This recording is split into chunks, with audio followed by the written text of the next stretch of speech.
Consumers in Kenya are actually looking for convenience. It's all about convenience. I want to sit in my sofa and make an order for food so that I can actually get it there, or I want my shopping to be done online, and I want it conveniently delivered to me. And that's why we are seeing in the previous slide delivery being a very big part of this consumer base. The other aspect we saw of this consumer is the element of relevance.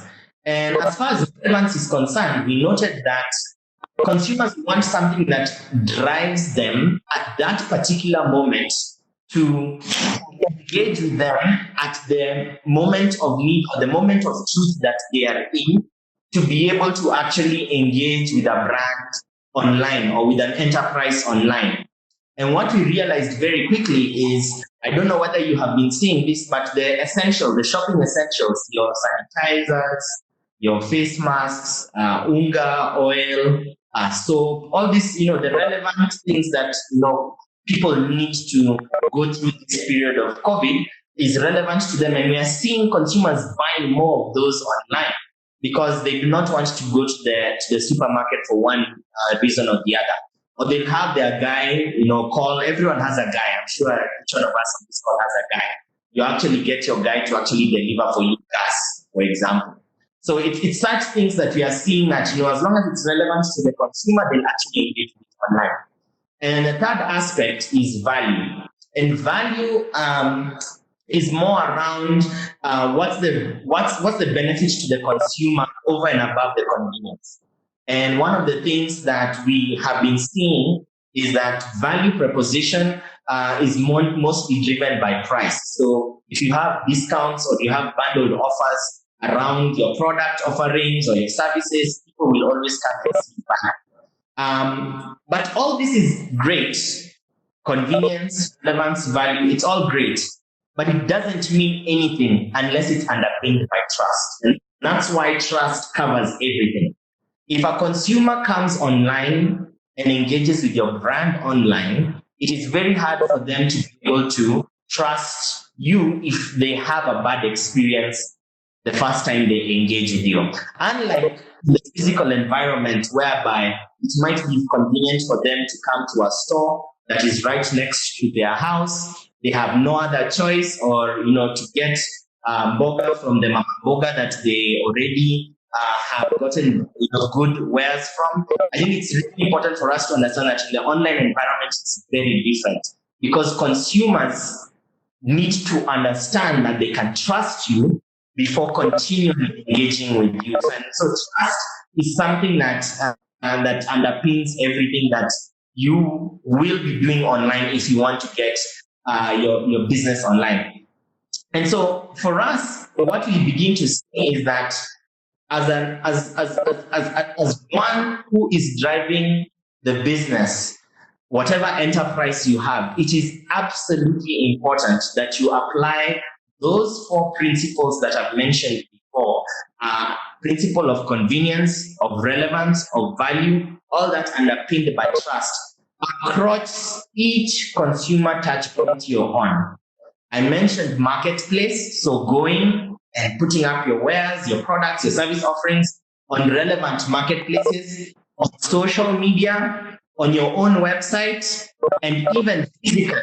So you see, those 4 principles do not apply online, but to some degree they also apply physically in your physical space and your office, in the consultancy that you have. It's very clear that people need to trust what you have. And it is actually cutting across every aspect of your consumer touch points. The next thing that I wanted then to walk you through is how we can then look at what the West is doing, what other markets are doing, in leading the innovation of getting businesses online, and how we can actually adapt it locally. And I'm sure most of you know by now that we have global players like Amazon or Google Shopping, who are very well known, and they also have their own marketplaces and their own stores that allow small and medium enterprises to engage and put their products there. But more importantly, we need to adapt that locally. And we do have local marketplaces that exist. So marketplaces like Checky, marketplaces like Jumia, marketplaces like Glovo and Gigi. And Gigi, I think, was OLX before it became Gigi. I think it's really important for us to be able to see how best you can actually take advantage of this. We do have other aspects of marketplaces that are very service driven, like HR consultancies. So you think of a marketplace like myjobsite.com, or if you're looking for a marketplace around real estate, Buy Rent Kenya, for example. So these are different marketplaces that you can begin to engage with actively to be able to supplement what you are doing within your own platforms that you own. And there are studies that have actually been done to be able to see how best you can actually be able to do it. And each of them, they don't compete with each other, but they actually complement each other. So on one end, you have your sme.com, which is your own brand site that you might have, your own website or your own Facebook page that you have. Whereby you've integrated probably with your business systems, you own that data that belongs to you, you can do the designs and everything that you want your site to look like. And on the other hand, there's a marketplace whereby it's easy for you to set up. The traffic that is driven there is driven by the marketplace owner, and it's very familiar to users. So one of the things that we tend to see is that if you want to drive more repeat purchases, then you're better off actually ensuring that you have yourself set up on a marketplace environment, notwithstanding your own online environment, your own website that you might have that has the details of your products or your services that you offer. And so this is something that we have seen, and it's something that we've been able to advise a lot of our clients to be able to get on, and it has worked quite well for them.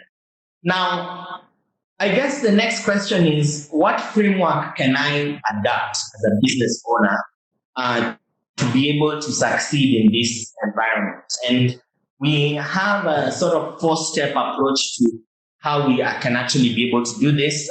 We have the first step being availability. And this is a model, this is a success framework that we have been using to get businesses and to be able to be found, to be able to make themselves available online. So there's availability. And then the second aspect is findability. So if a consumer goes onto Google right now, and the phone is a very ubiquitous device that consumers actually go and engage in. If I go to Google right now and I search for a service, can you be found, for example? And then the other aspect is viability. Is there an ability for the consumer to do direct transactions with you? And in our market, we actually have a very fortunate aspect of M-Pesa, whereby you can actually be able to get that going. There are payment gateways that you can actually be able to drive with card, and I'm sure my colleague will also be able to talk to you about it, and be able to actually drive more value. So I'll quickly walk you through what each aspect entails. And the first one is availability. And the examples here that I can actually give is, if you are a business owner and you actually have a product or a service that actually makes sense to a consumer that's ready to buy, one of the things that we will be looking at is it possible for your consumer to be able to find the necessary products or services that you offer in an online environment, whether it's on Facebook, whether it's on LinkedIn, whether it's on your website or a marketplace, as I've said earlier on. And what you can actually be able to do, beauty about this, and for you who have Facebook pages up and running for your businesses, you can be able to see interesting analytics around your audience. You can be able to see audience behavior. You can be able to see how they're making their purchases. You can be able to look at stock levels, especially for consumers, for businesses like yourselves that already have an online footprint or an e-commerce website that is geared towards what you have to offer. You can be able to even look at forecasting some of the demand. So, for example, in this era that we're living in, it's very clear that the essentials are on high demand. Sanitizer is on high demand. How do we get to be able to get that? And the individual industries that you operate in, I'm sure that you're able to know what is in demand versus what is not, and you can actually be able to transfer that online to be able to entice consumers to be able to get that there. The next aspect of our model is findability. The key thing here is, are you easily discovered? So right now, if I go on Google and I search for fresh vegetables, and you know very well that you have a business enterprise that is involved in farming or farm products that you've been delivering to the marketplace, which has obviously been disrupted to some degree because of the situation right now. How do we then get you to go where you are right now?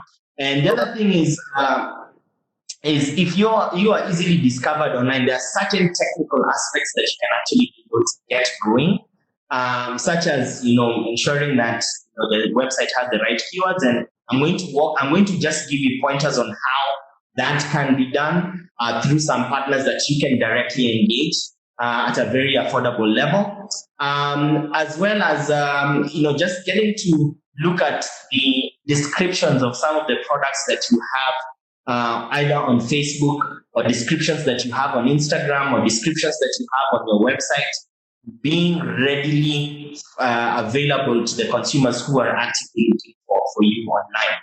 Then the third aspect is viability, and this is purely on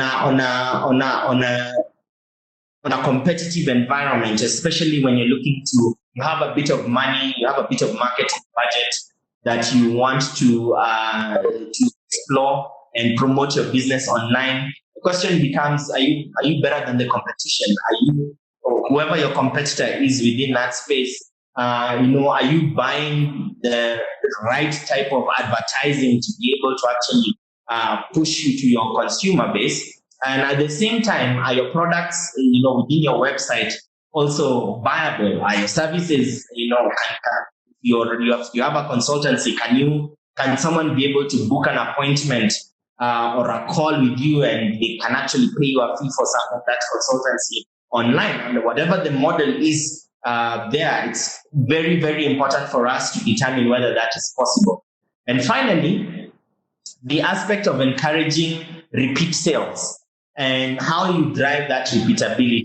And so on Facebook, it's very easy for you to, if you have a Facebook page, again, I'm sure you've seen this before, you can actually be able to see how many people are actually coming back to your Facebook page. Or if you do have a website, how many people are actually coming back to your website? Do you have a loyalty program in place, for example? And I know brick and mortar businesses have been able to capitalize on loyalty programs to get consumers to always come back to that. And that's the aspect of repeatability.